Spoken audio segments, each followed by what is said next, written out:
So if you can't think like a 1%er, you're never gonna become the 1% in your industry. And this is exactly how you're gonna do it. So first of all, I need you to understand something. The way people become a 1%er is simply by thinking differently than everyone else do, right? You can beat 99% of people if you can master the shame of rejection, the boredom of repetition, and the pain of feedback. You can beat almost anyone at anything if you're willing to fail 20 times in a row, look stupid in front of people that you care about, and keep going long after it stopped being convenient. It's one reason why we train 7 days a week, why we train on Christmas, why we train on Thanksgiving, 365 days a year. There aren't many clubs that train 7 days a week, so that gives you one extra set training session every single week where you can pick something up. So, I mean, if I'm getting 52 more practices than everybody else is, that's gonna make that little or big difference in the end. If you truly believe in something and you really have a passion for something, then go for it. I think there's a lot of obstacles that you have to go through and nothing's ever given to you, and it takes a lot of hard work and dedication, but if you really believe in it, then you should do it. Being great is being selfish. You have to be selfish to be great. You have to put the work in, the dedication in, to be great, to be the best in the world, to win the gold medal.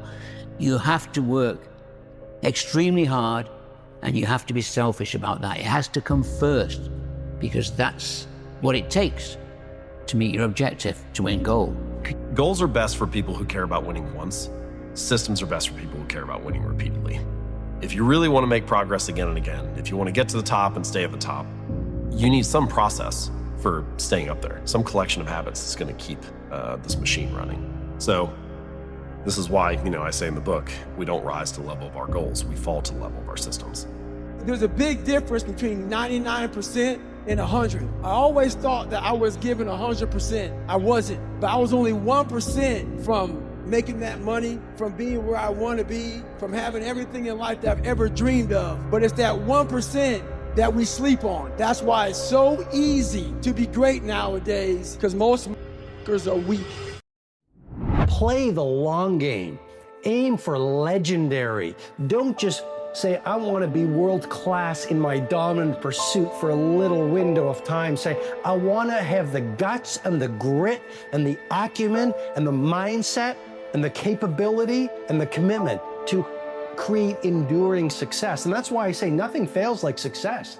You can beat 99% of people without being smarter or luckier, but by being willing to endure pain and uncertainty for longer. It's hard for you, it's hard for everyone else. And most people avoid hard things, which is why you can beat most people by just trying and continuing to try. And the main thing is that I think most people don't even know what trying feels like. You cannot get to the mountaintop without taking a few missteps. And so a business that wants to win, you have to outfail your competition. And as human beings, failure is not a bad thing. Ask yourself, what's the opportunity from the failure, and get in the game, because when you get to the last hour of your last day, it will not be the failures you regret, it'll be all the risks you didn't take. And that's the truth. It wasn't meant for you. I feel like if the opportunities and what's meant to happen to you is going to happen to you, and you just have to trust that, and you have to work hard. So what I did is I knew something was going to happen. It wasn't a matter of if, it was a matter of when. So I just worked hard until I got there. And I had the goal, I knew what I wanted. And so when I came into LA, things happened a lot faster for me because I had my goal, I was ready to go, and I was a new face. One of the most motivating feelings to the human mind is the feeling of progress. If you feel like you're making progress, even if it's smaller than what you ultimately hope to do, you have every reason to move forward. But often we become like a victim of our expectations. We spend all this time optimizing the perfect plan and then expect things to go perfectly out of the gate. And you had it so built up in your mind that once you don't hit that mark in the first or second or third day, it falls apart. All season, I was just waiting for my opportunity to come. I wanted to prove that I was better than they thought I was. I wanted to prove to myself that I'm better than they think I was. And I was mentally preparing myself and visualizing the moment that would come where, I lead the Los Angeles Lakers to a victory.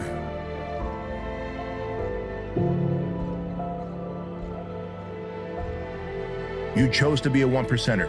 You chose to sign the front of the check while they signed the back of the check. You chose to take the risk. You chose to make the leap. They chose to play it safe. They chose to be risk averse.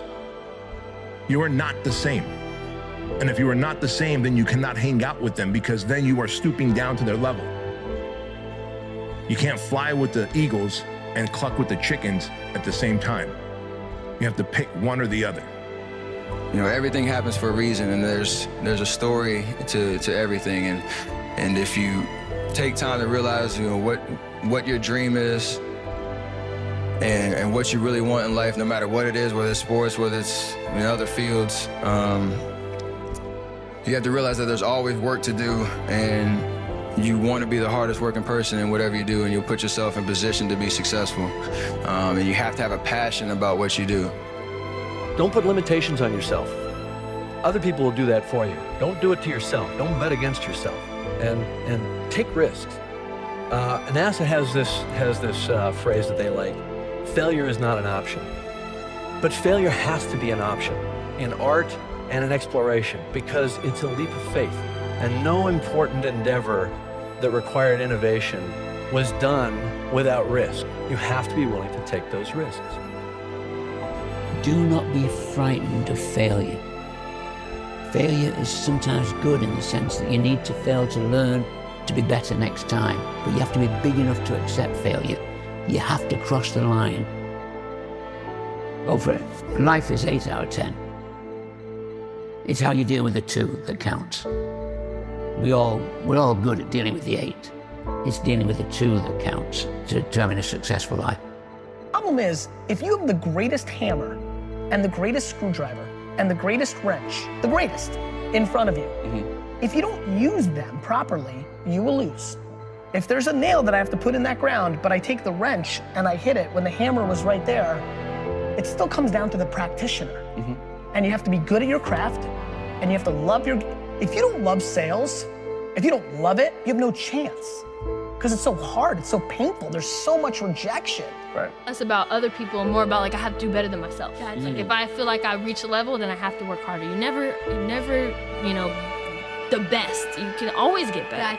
There's always room for improvement, and that's in every area. That's not just as, you know, artist or whatever, but that's as a human being. I constantly try to become a better person. Like, I'm like, even if I like let negative thoughts come in my mind, or I think some type of way, or I'm thinking petty, I'm just like, dude, like, you're better than that. Like, you're zen, chill. Like, I'm good, you know what I mean? So the hardest thing to listen to, your instincts, your human personal intuition, always whispers, it never shouts.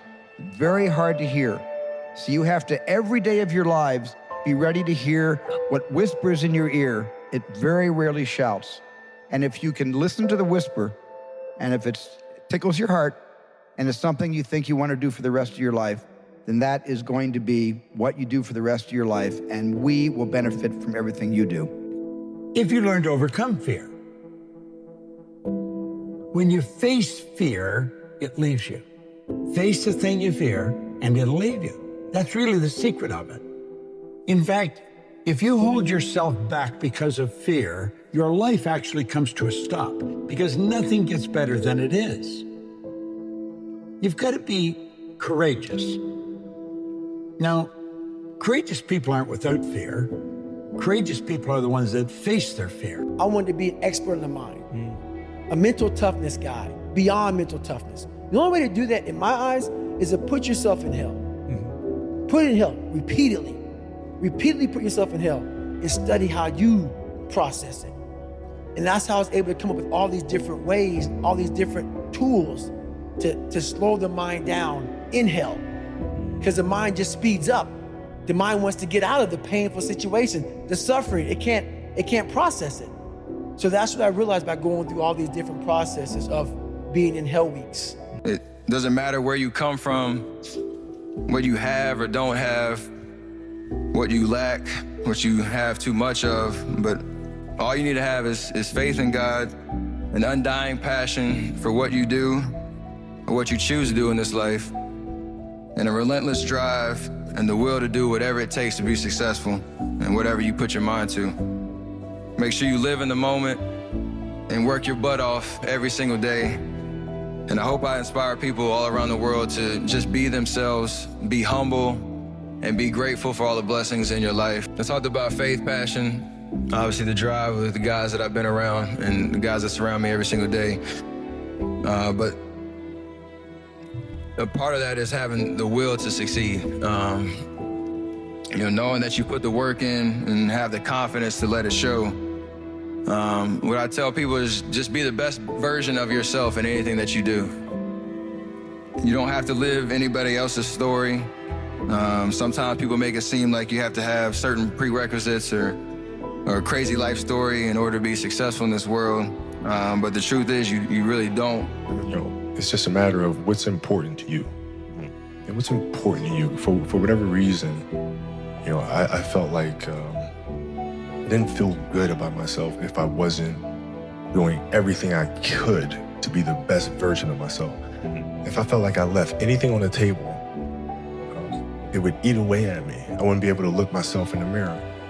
Right? So the reason why I can retire now and be completely comfortable about it, because I know that I've done everything I could to be the best basketball player I could be. And so that's where it comes from for me. You can't leave any stone unturned.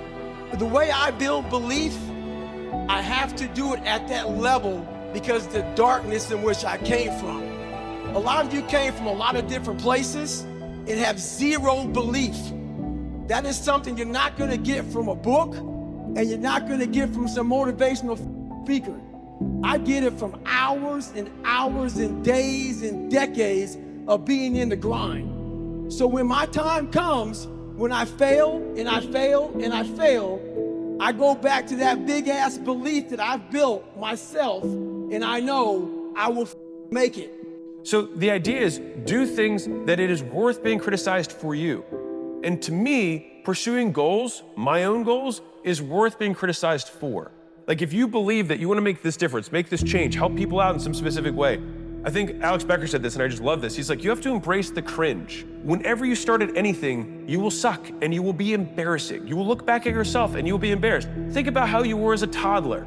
Think about how embarrassing you are probably to your parents or were to your parents when you were a child learning how to be a human.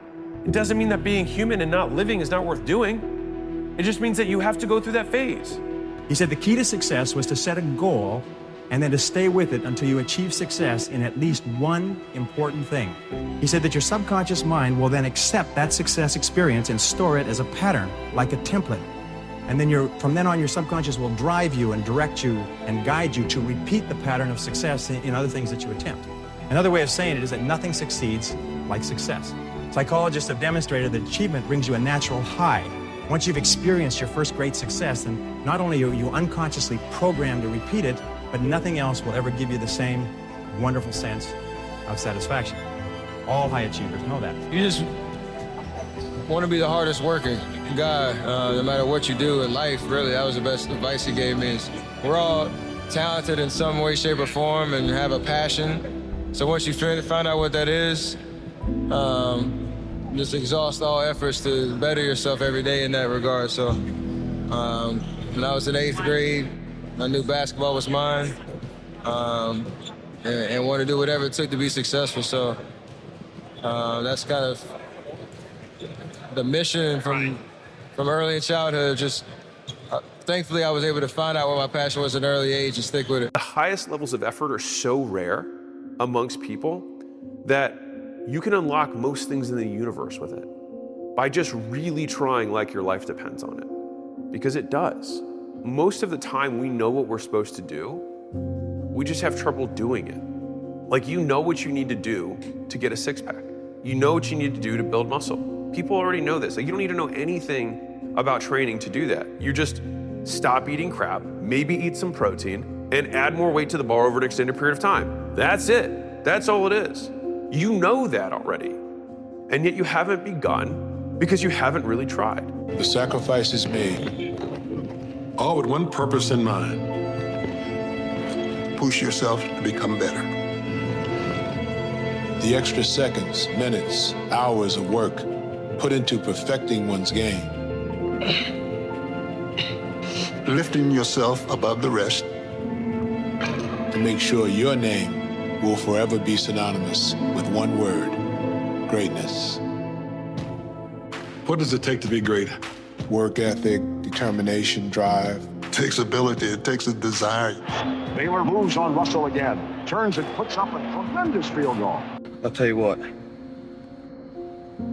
feeling I feel right now, as bad as it feels, is a hell of a lot better of a feeling than a life where you throw the towel in. That's something you never recover from. Tomorrow morning, I'll wake up stronger. I'll feel alive. And I'll have the belief and confidence backing me up. After a good night's rest, I can only get better. When the towel's down in life, there's no more rounds, man. You throw it in.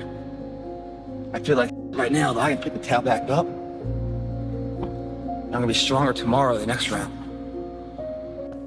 Rule number 1, the most important key to achieving great success is to decide upon your goal and then launch. Get started, take action, do something, move. A 12-year study at Babson College concluded that the act of taking the first step is what separates the losers from the winners, or the winners from the losers. We set out at the age of 20 with $300 each to cross 3 continents and travel 17,000 miles from Vancouver on the West Coast to Johannesburg in Southern Africa. And we made it in just under 12 months. But the most important step was the first one. All the rest followed from that. It's like the journey of your life. Like you're born, you lift the weight up. It feels light at first. And as you keep going, it gets harder and harder and harder. So what happens is your physical strength has left the building. The only thing left to override the differential of continuing the journey or stopping the journey is the mental strength. And you start to develop that. And mentally, you have a number in your head you're going for, even though your body's physically hit failure. You keep pushing past mentally, 3 more.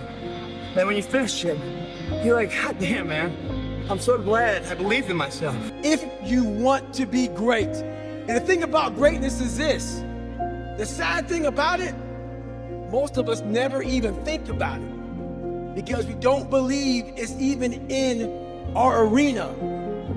We think greatness is Michael Jordan or Tom Brady or Serena Williams, wherever the fuck it is. People have a lot of money. You have to put that in your Rolodex. Until you start to think that way, whatever you think about, trust me, it will become exactly who the fuck you are. I want to be the hardest ever lived. Am I that? It doesn't matter. I don't care. That was my goal when I was a 300-pound piece of shit. But when I say get off your emotional ass, stop this happiness and just actually say to yourself, no, I deserve happiness, I'm gonna create happiness, but I have to do it differently than I've done it before. I can't just get up and just work because I'm trained to work.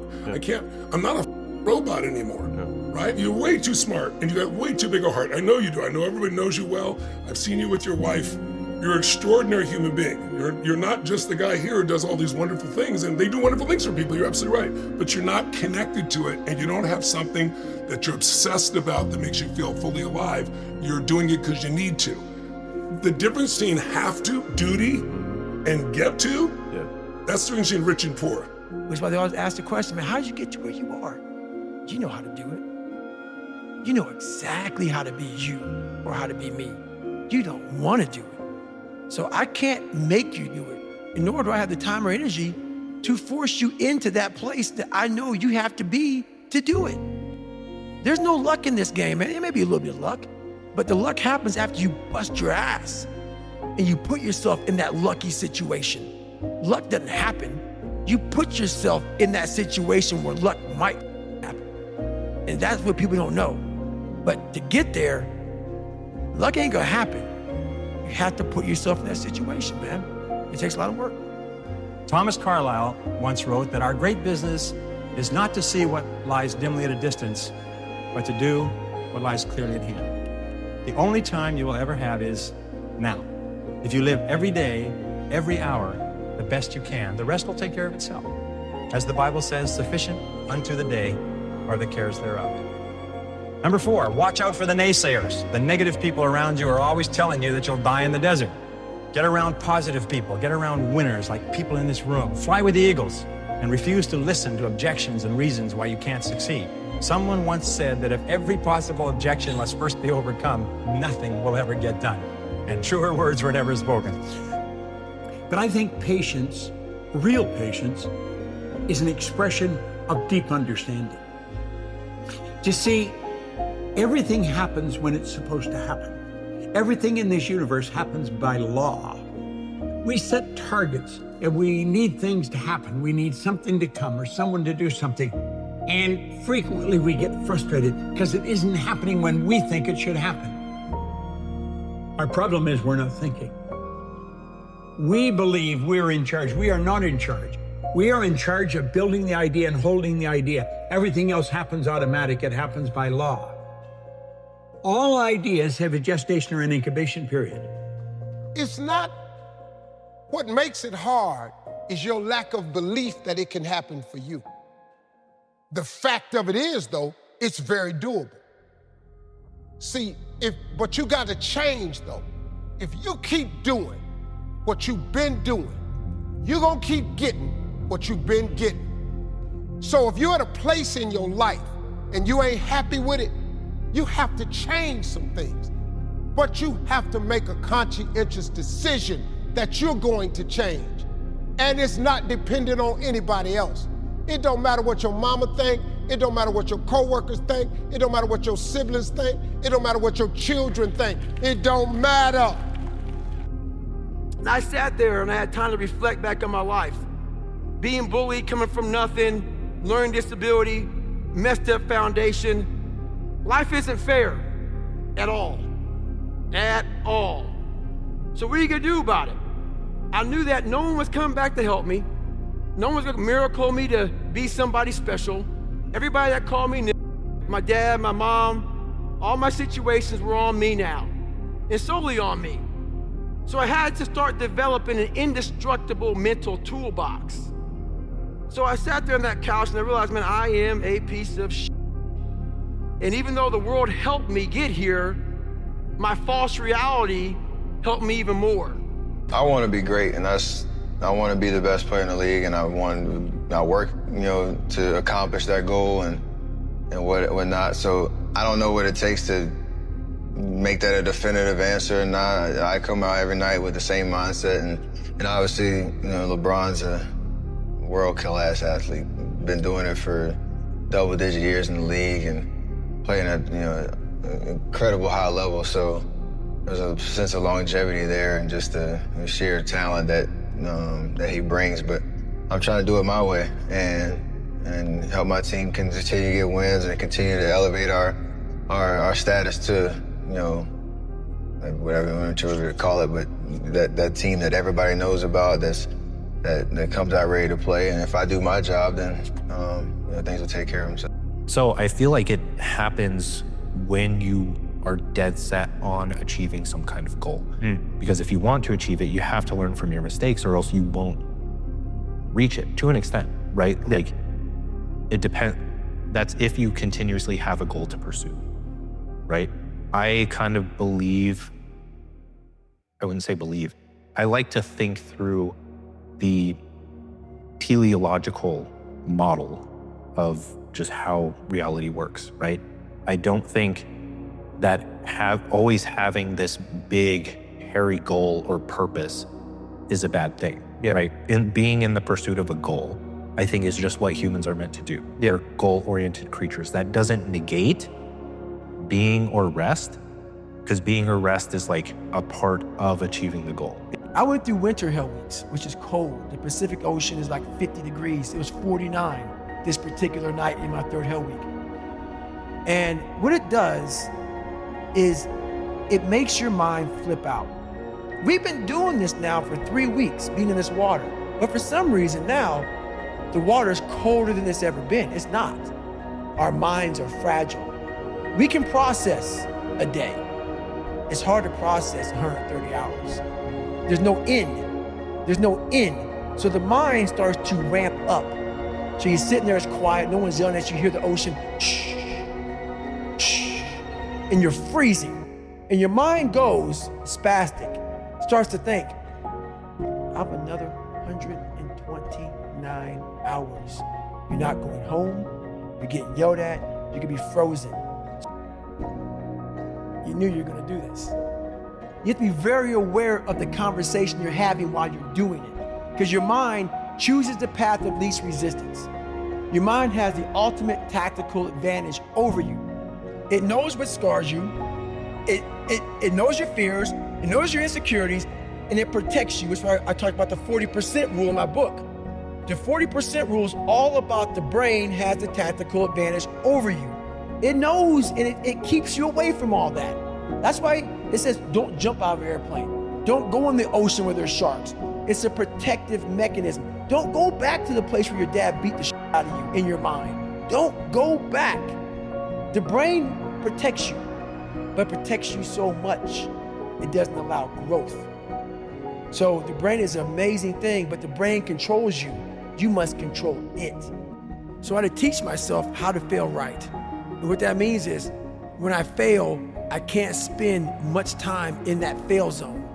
I have to be able to get up and get after the next day just as fast, because my goals were to be a Navy SEAL. I don't have time to stay here and feel bad for myself for weeks and months and years, because I'll lose that time. So the big thing is, know that if you have big goals and big dreams, along the way, failure is going to happen. So how fast do you get up from that? You gotta teach yourself that. But the biggest key to success in anything you do is you gotta have an unlimited supply of you. This drive and passion, and it may come from nothing. Like for me, there was no passion, no drive, no nothing. But I had this fire that I'm gonna be somebody. It's serious whether you win or lose. It's serious whether you succeed or fail. It's serious whether you've got a good future carved out for yourself or you do not have. These are serious matters. Matters of the heart are serious.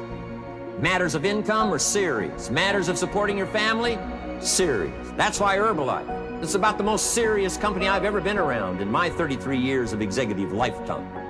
I've never met anybody more serious. We used to have in sharing the product story, right?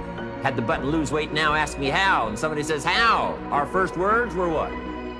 Are you serious? Why? We got a serious matter here to discuss. We haven't come with the latest 10 stories. We've come with a serious matter. And I want you to take on that serious tone.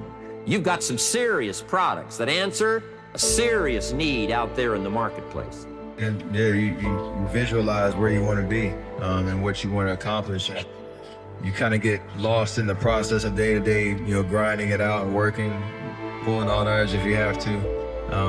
It's just about not losing vision and not losing sight of what you're trying to accomplish, no matter what hurdles you have to go through. So I think that kind of relates to whatever you're doing, whatever major you've chosen or what you're interested in. So for me in basketball, and it's about visualizing, whether you write it down, put it on the wall, do something, what your goals are, and get lost in the process of day-to-day grind, day-to-day getting better every single day. Asking questions, aligning yourself with people that have been through it before, that are experienced, and leaning on that advice, and just trying to outwork the next person, and that's the biggest thing.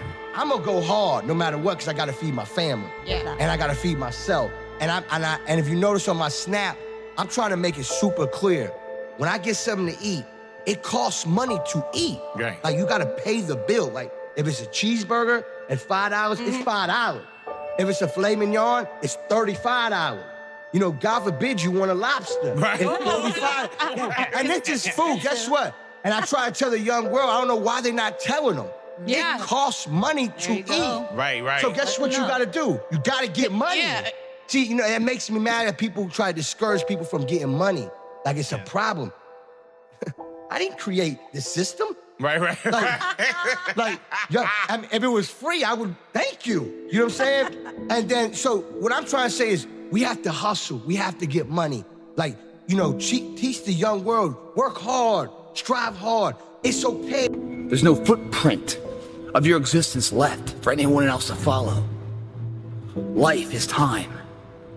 in a life that's remembered, where a footprint is followed behind in footsteps of inspiration and motivation, is when time is met with opportunity and action. They collide to be a life of remembrance. The problem is, most people don't have a plan. And without a plan of your own life, you become the plan of someone else's life. You're not running the day, the day's running you. The differential between those people is belief. One person with belief overrides 100 people with just intent.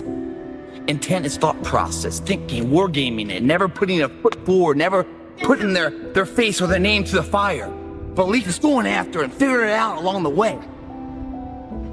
This workout is gonna bring that belief back in your life.